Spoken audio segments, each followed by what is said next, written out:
Hello everyone, this is Noor from the one man show और आज हम करने वाले हैं स्टैंडर्ड 7th साइंस का chapter number 13 changes physical and chemical का पार्ट 2।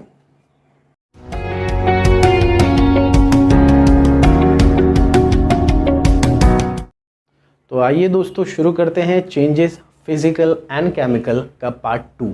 पार्ट 1 हम पहले डाल चुके हैं। अगर आप लोगों ने नहीं देखा है तो मैं रिकमेंड करूंगा पहले जाकर वो पार्ट देखिए, तो आपको ये पार्ट अच्छी तरह से समझ में आएगा। उस पार्ट में हमने क्या किया था, एक शॉर्ट समरी देख लेते हैं। हमने उसमें डिफरेंट टाइप्स ऑफ चेंजेस के बारे में बातें की थी। जो मेन चेंजेस होते हैं वो या तो फिजिकल होते हैं या केमिकल होते हैं। तो सबसे पहले हमने फिजिकल चेंज देखा था। What were the physical change?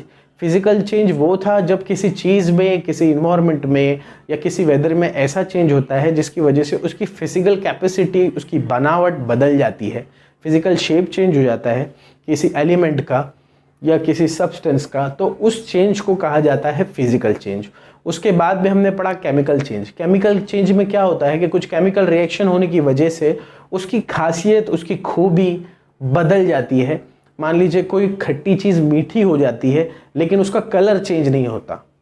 कुछ इस तरह से एक लिक्विड जो खट्टा था वो मीठा हो गया, या मीठा था जो खट्टा हो गया, लेकिन उसका कलर चेंज नहीं हुआ, उसका फिजिकल अपीयरेंस बिल्कुल भी चेंज नहीं हुआ, लेकिन उसकी एबिलिटी चेंज हो गई। उसे कहा जाता है केमिकल चेंज।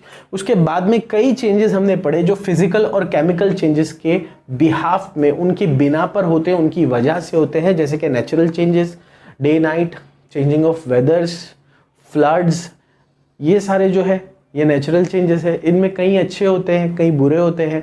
कुछ नेचुरल चेंजेस के अलावा चेंजेस होते हैं जो मैन मेड चेंजेस हैं। जैसे कि पोल्यूशन सबसे बड़ा मैन मेड चेंज है which is very harmful for us. तो उसे हम एक मैन मेड चेंज भी कह सकते हैं, उसे हम एक हार्मफुल चेंज भी हम आगे जाके देखेंगे। देखा आप उस वीडियो में देखेंगे तो मैन मेड के बाद में हार्मफुल भी आता है।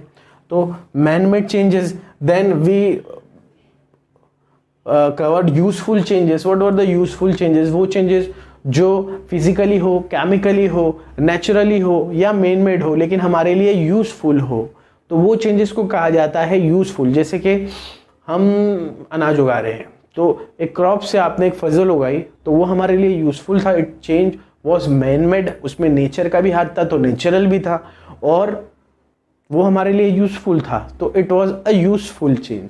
फिर हार्मफुल चेंजेस, जैसे कि पोल्यूशन हम कर रहे हैं, ठीक है, हम ये एक बहुत लॉन्ग प्रोसेस है। देखिए जैसे हम ग्लोबल वार्मिंग की तरफ जा रहे हैं, फ्लड्स आ रहे हैं, it is a man made mistake जिसकी वजह से ये फ्लड आ रहे हैं, क्योंकि डिफॉरेस्टिंग वगैरह हो रही है।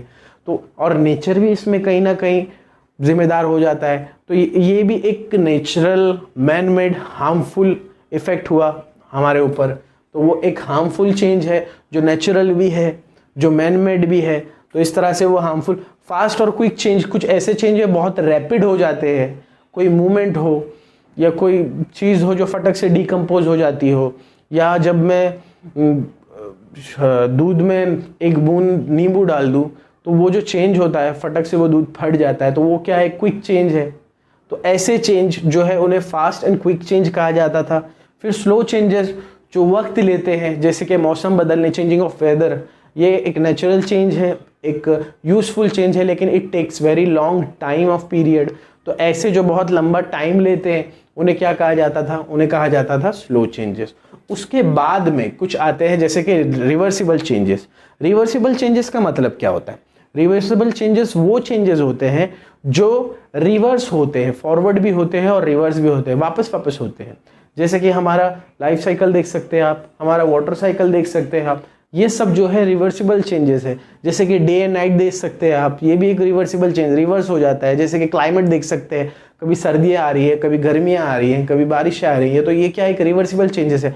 वापस से सर्दी आएगी, है ना, कभी ना कभी आएगी।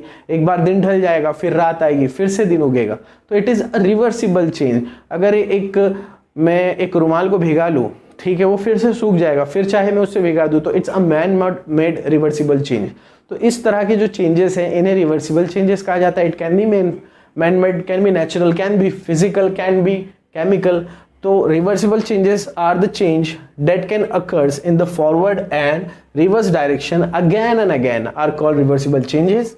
Day and night, washing of handkerchief etcetera, changing of climate, हम बहुत कुछ ले सकते हैं इसमें. There are very vast quantity of this type of changes. Then we have periodic changes. देखिए इनमें कुछ मिली जुली सी बातें हो सकती है, लेकिन पीरियोडिक चेंजेस में कहीं ना कहीं एक मोटा सा फर्क है रिवर्सिबल चेंजेस से. Change that occurs again and again after equal interval of time are called periodic changes. हमारे किसी बिना एफर्ट लगाए, ये मैनमेड नहीं हो सकते, ये नेचुरली हो सकते. देखिए वॉशिंग अ हैंकरचीफ मैनमेड है और रिवर्सिबल है, लेकिन अगर मैं बार बार उसे वॉश नहीं करूंगा, बार बार उसे वेट नहीं करूंगा, तो वो बार बार ड्राई होगा नहीं. लेकिन डे और नाइट क्या है, ये हमारे हाथ में नहीं है, ये नेचुरल है, ये मैनमेड नहीं है. तो ऐसे जो नेचुरल है और जो बार बार होते हैं, रिवर्स होते हैं, उन्हें पीरियोडिक चेंजेस कहा जाता है. 12 घंटे के दिन होता है, 12 घंटे के बाद में फिर रात हो जाती है, फिर 12 घंटे के बाद में दिन हो जाता है.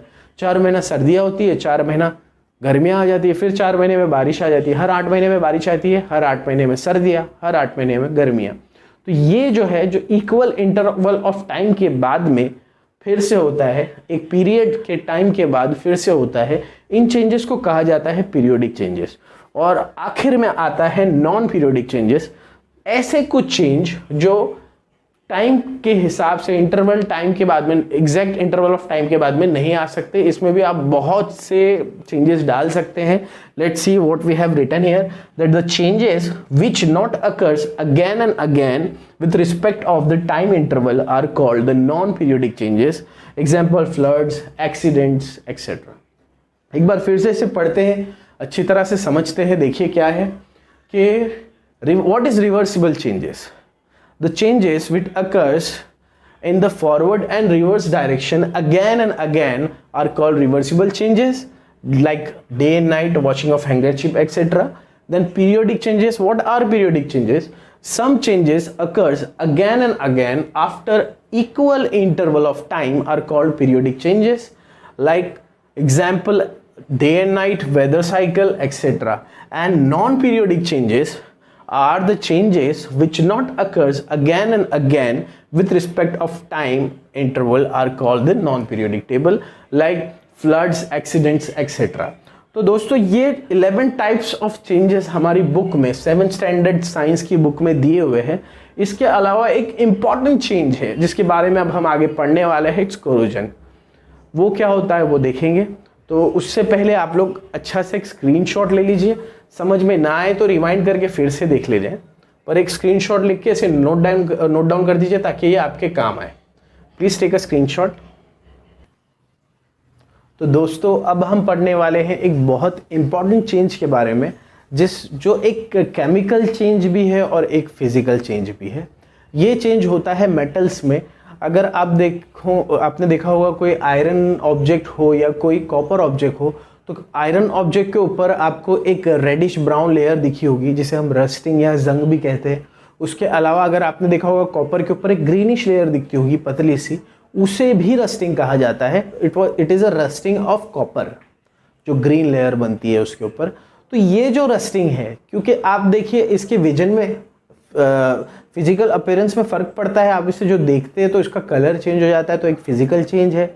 और दूसरा, इन चीज़ों से, रस्टिंग की वजह से या कोरोजन की वजह से जो ऑब्जेक्ट है या जो मेटल है वो कमज़ोर हो जाता है, वीक हो जाता है. इसका मतलब उसकी फिजिकली भी उस पर कुछ इम्पैक्ट पड़ता है. अदरवाइज ये जो इम्पैक्ट पड़ा है, कोरोजन जो हुआ है, ये किस वजह से होता है? It is a chemical change. हवा में जो मॉइस्चर होता है या जो केमिकल वेपर्स होते हैं, वो जब उस आयरन पर या उस कॉपर पर या किसी और ऐसे ऑब्जेक्ट पर जो मेटल का है उस पर बैठते हैं, उन पर रिएक्शंस होते हैं उस वाटर वेपर या केमिकल वेपर की वजह से या मॉइस्चर की वजह से, और जिसकी वजह से वो कोरोजन होता है. तो ये दो चेंजेस है. ये जो चेंज है ये अकर होता है केमिकल चेंज की वजह से, और इस चेंज के बाद में फिजिकल चेंज होता है जिसकी वजह से वो ऑब्जेक्ट या वो मेटल कमज़ोर हो जाता है. तो ये दोनों भी जो है एक साथ में होते हैं. केमिकल चेंज भी एक साथ होता है और फिजिकल चेंज भी इसमें एक साथ में होता है. तो ये बहुत इंपॉर्टेंट है. ये आपको आगे की क्लास, यहाँ तक कि आपको स्टैंडर्ड 10th में भी कोरोजन के बारे में आएगा. तो इसलिए मैंने इसे अलग से करवाने की कोशिश की. होपफुली आपके समझ में आएगा. What is corrosion? When an iron article rust और a reddish brown layer forms on it, a greenish layer is seen to form on a copper article. This process is called corrosion of metals. Things become weak due to the corrosion. Corrosion is caused by oxygen, moisture, vapors of chemicals in the air. आया समझ में? एक बार फिर से देखिए. What is corrosion? When an iron article rust or reddish brown layer forms on it, a greenish layer is seen to form on a copper article. This process is called corrosion of metals.